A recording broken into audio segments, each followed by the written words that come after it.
A compelling detective story, a cloak and dagger action and a romantic drama, all these stories were taken from real life.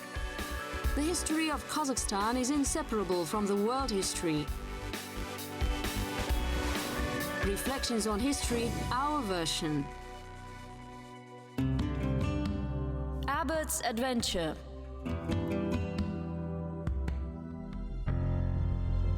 He tried not to think about the saber raised over his head. He didn't want to die. He was less lucky than Shakespeare, which was quite understandable because Shakespeare was the second to have encountered it. Resistance was useless as the number of attackers was too large. Defenseless, he lay bleeding in the Mangystau sands on the night of April. I connected my scattered thoughts. I summed up the full bitterness of my present condition, wounded, helpless in the hands of robbers. Death threatening me at every moment, escape utterly hopeless, and worst of all, my mission lost. This is the spy thriller of the Queen Victoria times. Scene of action is Central Asia. Abbott was a person who didn't have the slightest idea of how to travel in such places. People do not prepare for a reconnoitering operation in such a way. It was really a risky venture. Shakespeare did actually succeed where Abbott had failed. Abbott failed in this mission. It is no mere chance that Big Ben, which faces the four corners of the earth, symbolizes the inviolability of the British Kingdom and its imperial ambitions. The vector of British movement was already plotted, although Big Ben would be constructed only in 20 years. It was 1840.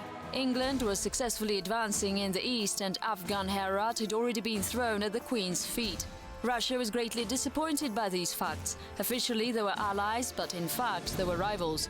It was the Cold War of the 19th century and the battlefield was in Central Asia. Both Russia and England were interested in this area. According to some sources, James Abbott, who was the captain of the Bengal artillery, had undergone special training at a secret base in British India and specialized in the execution of secret orders. Historians do not rule out that England was preparing an armed intervention in the regions of the Aral Sea and the Caspian Sea.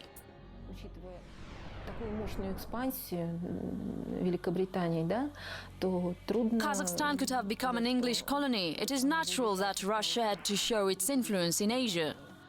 Поэтому, естественно, России нужно было отстаивать свое влияние в Азии. At that time, a lot of Russian captives were in Khiva, and Governor General Perovsky went from Orenburg to liberate his compatriots. Later, James Abbott went there from Afghan Heraut too.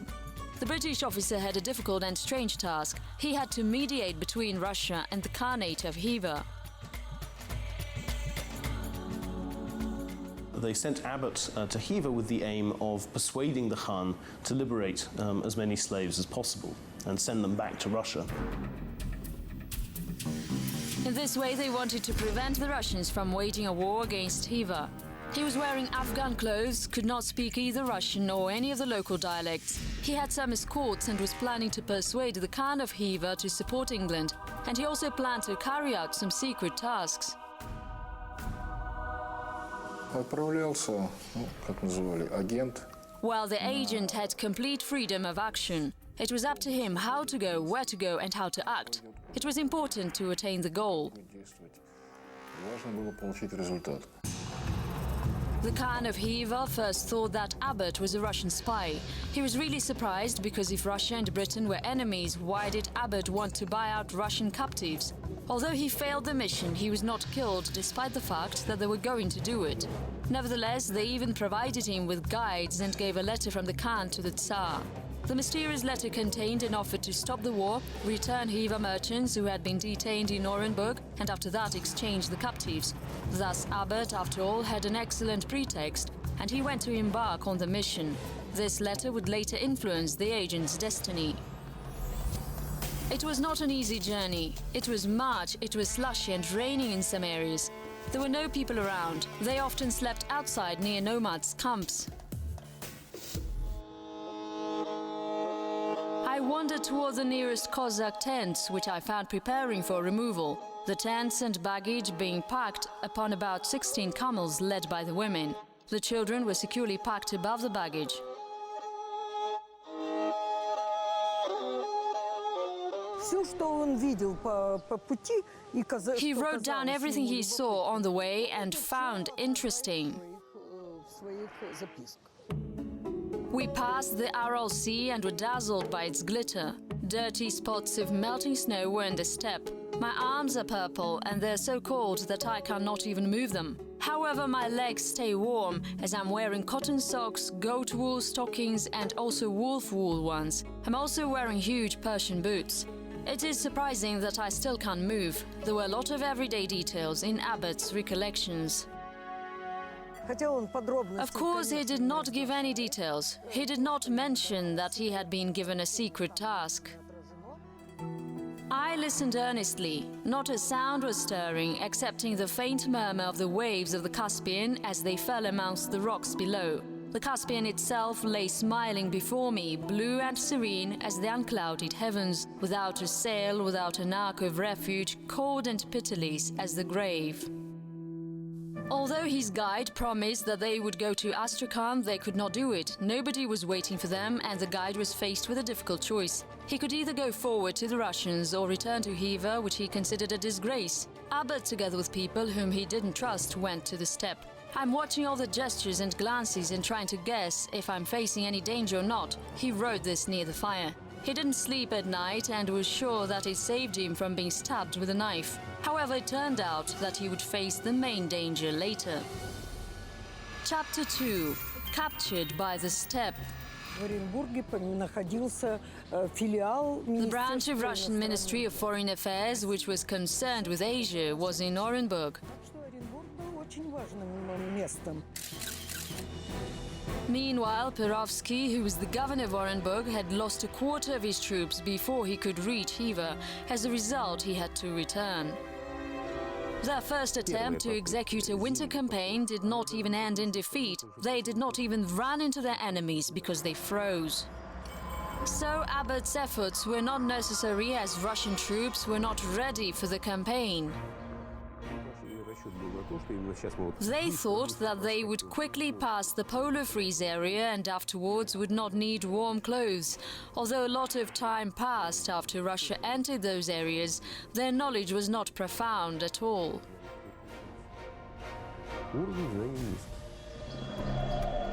Abbott knew even less about the geographical features and had no idea about Perovsky's failure. He was not lucky. He had chosen a guide who betrayed him in the end. It is difficult to say who attacked him. During the journey, he noticed that some riders were following them at some distance, but then they disappeared in the steppe. From time to time, Abbott put his ear to the ground to hear the sounds of hooves. Apparently, the caravan was really being followed. During the evening prayer, the Kazakhs from an unknown clan attacked us.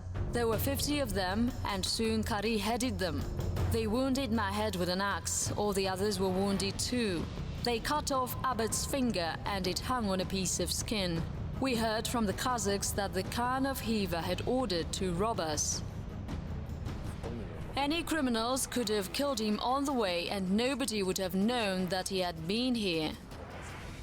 The Briton was knocked down and deprived of the gun he had never parted with. He had a limited choice, which was either slavery or death. I held my breath sometimes to assist the escape of my spirit. But the swoon was only momentary. My senses and my reason returned, clear and calm as ever. Just then a Cossack bent over me and thrust his hand into my bosom, as if to ascertain whether I still lived. Perhaps he was lucky enough, because he survived in spite of the wounds he had received. It is not clear what exactly saved the Englishman. Miraculously, an agent with money who had been sent to him from Heraut appeared in Mangystau steppe.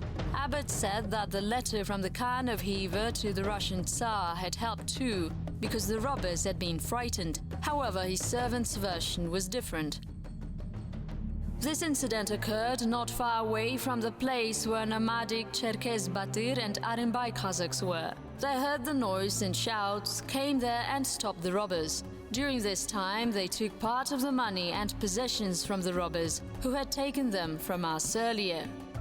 How they reached an agreement remains unknown, but they released the Englishman and his people, and espionage mission proceeded. Chapter 3: Agent James Alexavich.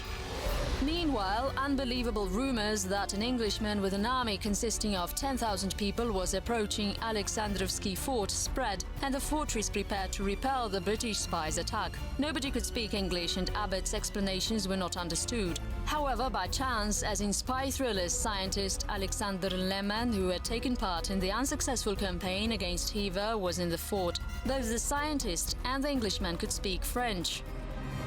Он туда пришел, в ту крепость. He came to the fortress and surrendered to the Russian troops, asking to send him to St Petersburg. Отправили в Петербург.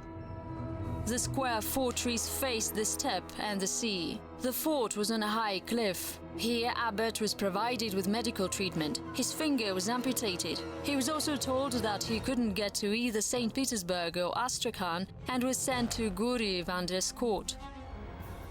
Как раз в то время возвращались войска из The troops Хивинского were returning похода. from Khiva. Perovsky did it so that he could not see that the troops were in adverse conditions after the military campaign.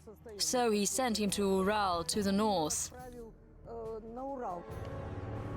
It took 10 days to get to the mouth of the Ural by sea. Abbott wrote that Commandant Guriev was a really worthy man. He let him live in his flat, and the Englishman was astonished by its luxury. The town had also impressed the intelligence agent. The beauty of bushes, gardens and trees met all the standards of a little but pretty fishing town. He also liked local songs, dances, girls and hospitality. The agent was treated to caviar and salted fish. They called him James Alexavich, and a couple of days later sent him to Uralsk. It was a boring town. 2 balls were organized for Pushkin, who was there for 3 days, perhaps because he was an honored guest. Life was boring there, and the town was dirty. However, Abbott, who visited the town just few years after Pushkin was there, had a different opinion about the town. I was indeed delighted with Uralsk, and my people were wonderstruck. To them, it was all enchantment. The wide, free, clean street, the elegant houses, the least a palace in the eyes, the beautiful women dressed in a costume quite new to them and elegant in the eyes of the most fastidious walking unveiled. Here he finally met a person who could speak English fluently. This person was scientist Platon Tikhachov, another member of the campaign against Khiva. The exhausted Englishman expressed his thoughts about this meeting quite a poetic way. It is like the appearance of the first bird from your homeland. It is flying near the ship of a person who travels without a compass and a map and is exposed to the elements. He spent a few days in Uralsk and finally arrived in Orenburg, the city where all the people coming from Khiva were sent. In this city, the Central Asian adventures of the Englishman finished. As for the crucial letter sent from the Khan of Khiva to the Russian Tsar, it was found out in Orenburg that it had been written by Abbott. Epilogue. Mission is feasible.